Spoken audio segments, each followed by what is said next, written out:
ఈ వీడియోలో వేరియబుల్స్ని డిక్లేర్ చేయడానికి జావాలో ఏమేమి రూల్స్ ఉంటాయనేది చూద్దాం. ఫస్ట్ ఆఫ్ ఆల్ ఇక్కడ వైటీ అనే ఫోల్డర్ను విఎస్ కోడ్ ఓపెన్ చేసినాం. ఇక్కడ ఒక demo.java అనే ఒక ఫైల్ తీసుకుంటున్నాం.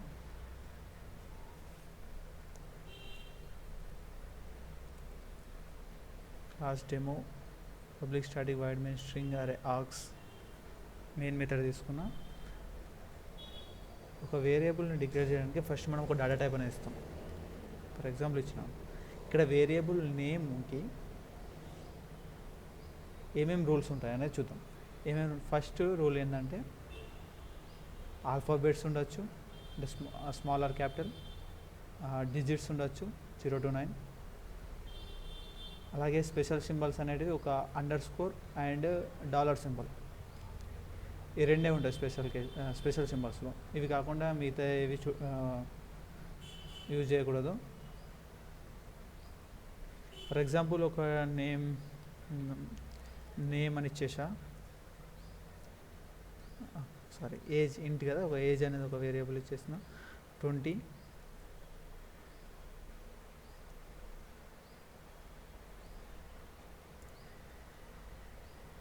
ఏజ్ని ప్రింట్ చేస్తున్నాం. కంట్రోల్ ఎస్ సేవ్ చేసేసా. ఈ కమాండ్ ప్రాంప్ట్లో నేను రన్ చేస్తున్నా దాన్ని. ఇప్పుడు javac demo.java కంపైల్ అయిపోయింది, రన్ చేస్తున్నా.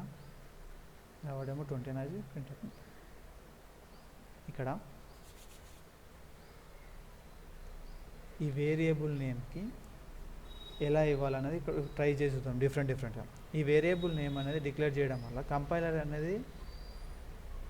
కంపైలర్కి ఏమి ఇబ్బంది లేకుండా మనం కొన్ని రూల్స్ అనేది పెట్టుకుంటాం. జావాలో కొన్ని రూల్స్ అనేది ఇచ్చారు. ఆ రూల్స్ని పాటించి మనం వేరియబుల్ నేమ్ డిక్లేర్ చేస్తే కంపైలర్కి అది ఈజీ ఉంటుంది. ఆ రూల్స్ పాటించకుండా మనం డిక్లేర్ చేస్తే మనకు ఎర్రర్ అనేది వస్తుంది. ఫర్ ఎగ్జాంపుల్ ఇప్పుడు ఏజ్ ఇలా డిక్లేర్ చేసాను అనుకోండి, ఇంట్ మై ఏజ్ అని ఇక్కడ డిక్లేర్ చేసాను అనుకున్నాం. ఓకే, ఇక్కడ ఆల్రెడీ చూపిస్తుంది cannot be resolved to a variable. ఇక్కడ మై అండర్స్కోర్ కాకుండా ఇక్కడ మైనస్ సింబల్ ఇచ్చా, మై మైనస్ ఏజ్ అని ఇచ్చా. ఏజ్ ఇచ్చి ఇక్కడ సేవ్ చేస్తున్నా. కమాండ్ ప్రాంప్ట్లోకి వెళ్ళి కంపైల్ చేద్దాం. దీన్ని ఇప్పుడు కంపైల్ చేయండి. ఇక్కడ సెమీకాలన్ ఎక్సెప్ట్.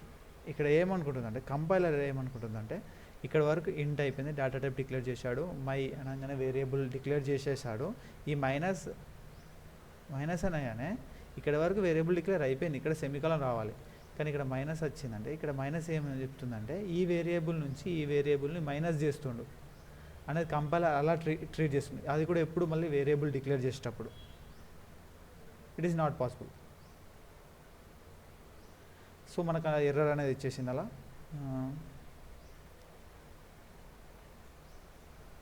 నెంబర్తో కూడా వేరియబుల్ స్టార్ట్ కాకూడదు. ఫర్ ఎగ్జాంపుల్ 2 ఏజ్ అని ఇచ్చేసా, 2 ఏజ్. సరే, ఏజ్ 1 ఏజ్ అని ఇచ్చేసి ఏదో ఒక నెంబర్తోని స్టార్ట్ చేసి ఇచ్చేసా. ఇప్పుడు మళ్ళీ ఒకసారి కంపైల్ చేస్తున్నా.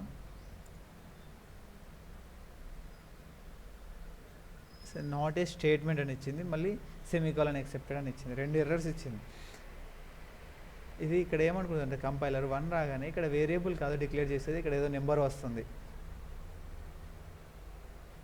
అనేది కంపైలర్ ఐడెంటిఫై చేస్తుంది. ఇది వేరియబుల్లో ట్రీట్ చేయాలంటే ఫస్ట్ మనం ఏజ్ 1 అని ఇచ్చామనుకోండి, అప్పుడు దీన్ని వేరియబుల్ లాగా ట్రీట్ చేస్తుంది ఏజ్ 1ని.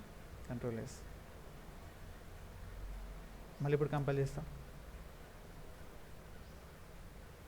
ఓకే, ఇక్కడ మనం ప్రింట్ చేసేటప్పుడు ఇక్కడ మార్చలేం, ప్రతిసారి కూడా మార్చలేం.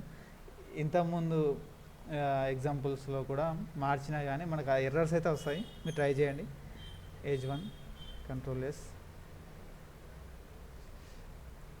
అండ్ క్లియర్ చేసేసా స్క్రీన్ని.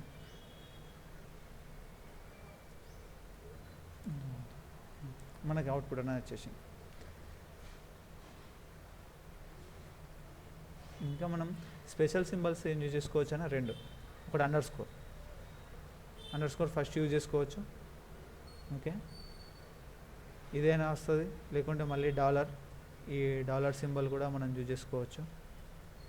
స్పెషల్ సింబల్స్లో మనకి ఇక్కడనే తెలిసిపోతుంది, కంపైల్ చేయాల్సిన అవసరం లేదు VS Code ఎర్రర్ ఉందా లేదా అనేది.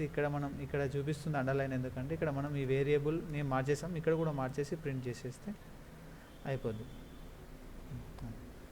ఫర్ ఎగ్జాంపుల్ ఇక్కడ స్పెషల్ సింబల్ నాట్ అనేది ఇచ్చాయనుకున్నాం, నాట్ అనేది ఇచ్చేసి ఇక్కడ నాట్ అనేది ప్రింట్ చేస్తున్నాం. ఇక్కడ మనకు ఎర్రర్స్, సింటాక్స్ ఎర్రర్స్ ఆ టోకెన్.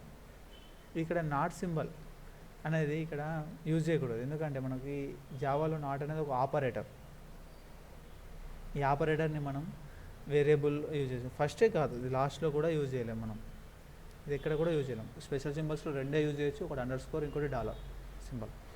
ఓకే, ఇంకోటి కీవర్డ్స్ని కూడా మనం యూజ్ చేయలేము. ఫర్ ఎగ్జాంపుల్ ఇఫ్, ఈజీగా ఉండడానికి ఇఫ్ లేదా ట్రై, ఏదో ఒకటి కీవర్డ్స్ ఉంటాయి జావాలో, ఆ కీవర్డ్స్ని మనం వేరియబుల్స్ నేమ్గా డిక్లేర్ చేయలేము, ఎందుకంటే జావా కంపైలర్కి ఆ కీవర్డ్స్ పైన ఒక స్పెషల్ మీనింగ్ అని ఉంటుంది, ఒక స్పెషల్ ఫంక్షనాలిటీ అనేది దాని మీద పర్ఫామ్ చేయాల్సింది ఉంటుంది కంపైలర్ అనేది. సో మనం వాటిని వేరియబుల్స్ నేమ్ లెక్క యూజ్ చేసుకోలేము. ఓకే, ఇది వేరియబుల్స్ని డిక్లేర్ చేయడానికి ఉన్న రూల్స్. ఇక్కడ ఏ డేటా టైప్ని ఇవ్వచ్చు, ఇక్కడ మాత్రం రూల్స్ చెప్పినాయే సిమిలర్ ఉంటుంది అంతే.